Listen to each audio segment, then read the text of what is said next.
एक नबी पाक के गुलाम से। मेरे अजीजों, मैं ये बात क्यों अर्ज कर रहा हूं, तवज्जो। अक्ल इस बात को तस्लीम नहीं करती ना, अक्ल इस बात को नहीं मानती कि ऐसा कैसे एक आदमी 10 से भी नहीं लड़ पाता, 400 की बात। हाँ, अगर अल्लाह चाहे, अगर मौला चाहे तो एक का रौब 1000 पर भी डाल सकता है, 1000 पर भी डाल सकता है। क्या आपने नहीं देखा? अरे वो तो सहाबी रसूल है, मेरे मुस्तफा के गुलाम है। उनके बाद बहुत जमाने के औलिया कामिलीन आए। अरे मैं अपने उम्मत की एक छोटी सी बच्ची की भी मिसाल देता हूं।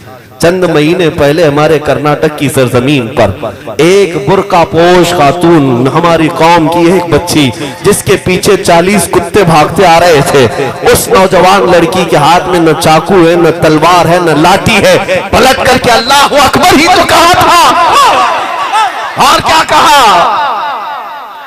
अगर एक हिजाब वाली खातून के पीछे 40 कुत्ते दौड़कर आते हैं और हाथ तक नहीं लगा सकते, तो इस बात को तस्लीम करो ऐ मोमिनो, जब मौला चाहे तो लफ्ज़ अल्लाहू अकबर का रौब हजारों के सीनों पर डाल सकता है। बेशक बेशक हक है, वो मौला कादिर है, जब्बार है। सलमा बिन अकवा 400 को दौड़ा रहे हैं, 10 इधर गिरे, 10 उधर गिरे, गिरते जा रहे हैं और ये मुकाबला करते जा रहे हैं।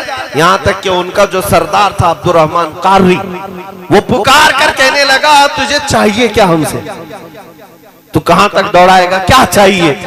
कहा कि तुमने जो मदीने का बाग जलाया और जो माल लूटा है, जब तक वो नहीं लूंगा मैं मदीने वापस नहीं लौटूंगा।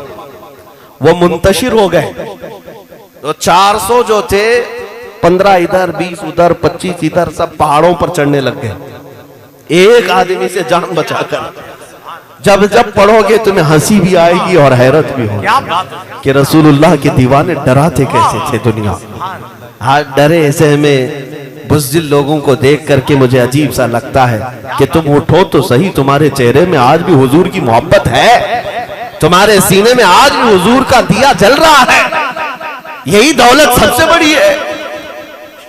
और जब सलमा बिन अकवा चीखने लगे, पुकारने लगे, तो वो सब पनाह ले रहे हैं पहाड़ों की कोह में, अलग अलग अंदर।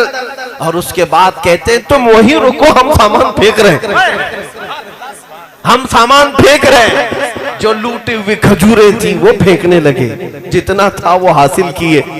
और जब थक गए थे सलमा बिन अकवा, अरे एक आदमी 400 को दौड़ा रहा है और थक गए, सामान उठा नहीं पा रहे थे।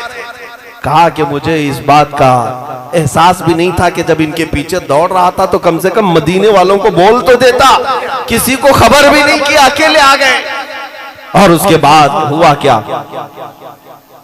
सलमा बिन अकवा जब वापस लौटने लगे माल लेकर के, तो हजरत अबू क़तादा रज़ियल्लाहु ताला अन्हु एक सहाबी हैं, सुनिए, ये सब रख दो।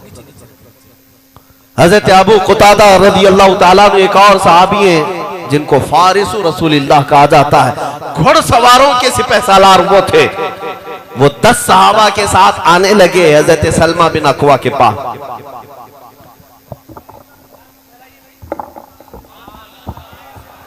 देखना है ना,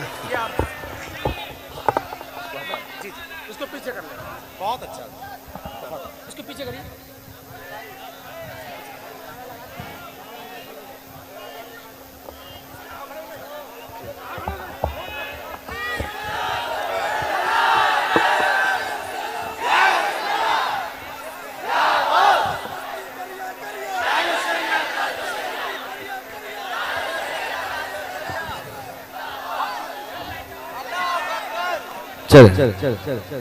अगर देखना ही अहम है तो हम खड़े होने पर भी फख्र महसूस करते हैं।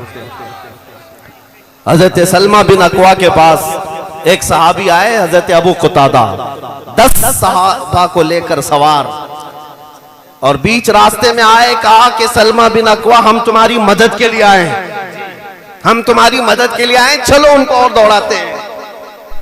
अब तवज्जो, हजरत सलमा बिन अकवा अकेले गए थे, किसी को खबर भी नहीं किया था मदीने में, किसी को पता भी नहीं था कि अकेले 400 के पीछे भागे।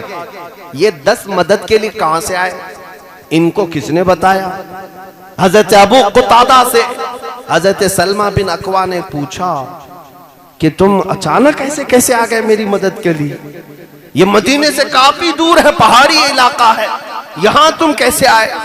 सुनो, जब रसूल पाक के नाम पर दीवाना निकलता है, मौला पूरी कायनात को उसके हवाले भी करता है। सुभान अल्लाह, सुभान। हजरत अबू कुतादा कहते हैं बात ये थी कि मेरा जो घोड़ा है जिस पर मैं सफर करता हूं हमेशा, हजरत अबू कुतादा का जो घोड़ा है, जिन घोड़ों की कसम अल्लाह ने कुरान में याद फरमाई, वो सहाबा के घोड़े।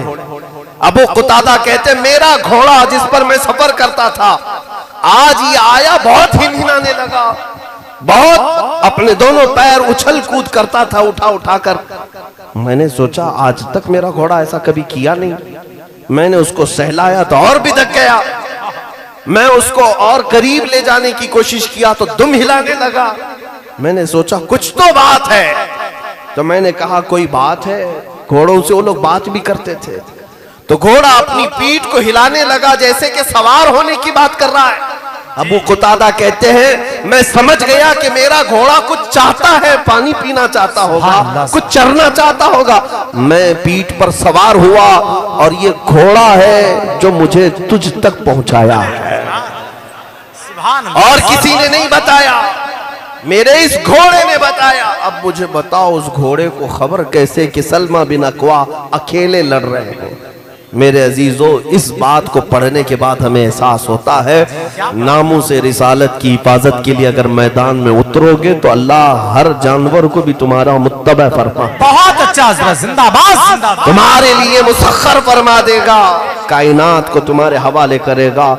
इसलिए हमने देखा है नबी पाक सल्लल्लाहु अलैहि वसल्लम के गुलाम जब गए, उक़बा बिन नाफे एक सहाबी हैं जो मिस्र फतह होने के बाद अपने घोड़े पर बैठकर जाते थे सरहदों पर, जहां मिस्र का बॉर्डर खत्म हो गया, दरिया है, वहां जा करके देखते थे और आगे जमीन है जहां मैं मेरे मुस्तफा का परचम लहराऊं। जमीन खत्म हो गई, समंदर आ गया। हजरत उक़बा बिन नाफे चांद की तरफ देखते थे और अपने घोड़े को एड़ लगा कर कहते थे काश अगर मेरा घोड़ा दौड़कर चांद में जाता तो वहां पर भी मैं मेरे नबी का परचम लहराता। ये जज्बा था उन सहाबा का, उनकी कोई सरहदें नहीं थी। हाँ, वो निकले थे तो अपने हबीब पाक के नाम पर